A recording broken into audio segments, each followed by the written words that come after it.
আসসালামু আলাইকুম। মাটি খুঁড়লেই মিলল হীরা, আর তাতেই বদলে গেল দুই বন্ধুর জীবন। হ্যাঁ, প্রতিদিনের মতোই মাটি খুঁড়ছিলেন শৈশবের দুই বন্ধু।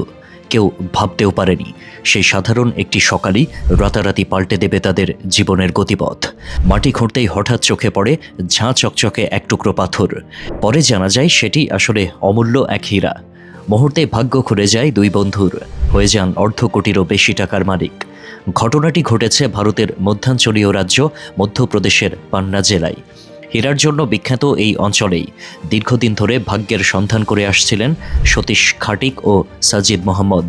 শীতের এক সকালে লিজ নেওয়া একটি জমিতে খোঁড়াখুঁড়ির সময় আচমকা তাদের চোখে পড়ে বড় ও উজ্জ্বল একটি পাথর। সন্দেহ জাগে এটি সাধারণ কিছু নয়। পরে সেই পাথরটি নিয়ে যাওয়া হয় পান্না শহরের সরকারি হীরা মূল্যায়ন কেন্দ্রে। পরীক্ষা নিরীক্ষার পর জানা যায় এটি 15.34 ক্যারেটের রত্নমানের প্রাকৃতিক হীরা। সরকারি মূল্যায়নকারী অনুপম সিং জানান, এই হীরাটির সম্ভাব্য বাজার মূল্য বাংলাদেশি টাকায় প্রায় 55 থেকে 65 লক্ষ টাকা। আন্তর্জাতিক বাজারে যার দাম দাঁড়ায় প্রায় 55,000 থেকে 66,000 মার্কিন ডলার। পান্না জেলায় সরকার নিয়মিতভাবে প্রতি 3 মাস অন্তর হীরার নিলামের আয়োজন করে। সেখানে দেশ বিদেশের ক্রেতারা অংশ নেন।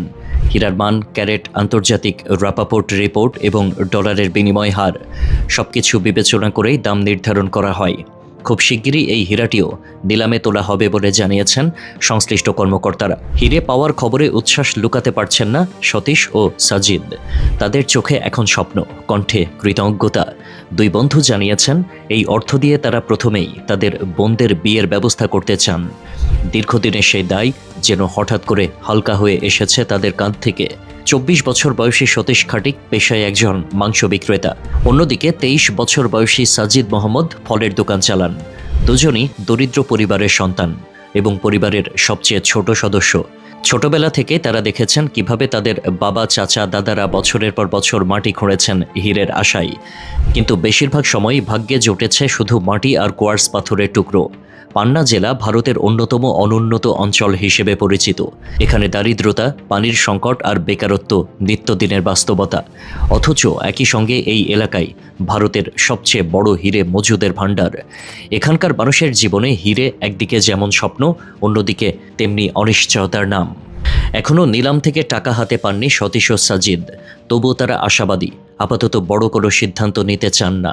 জমি কেনা, ব্যবসা বাড়ানো বা শহর ছাড়ার পরিকল্পনাও নেই।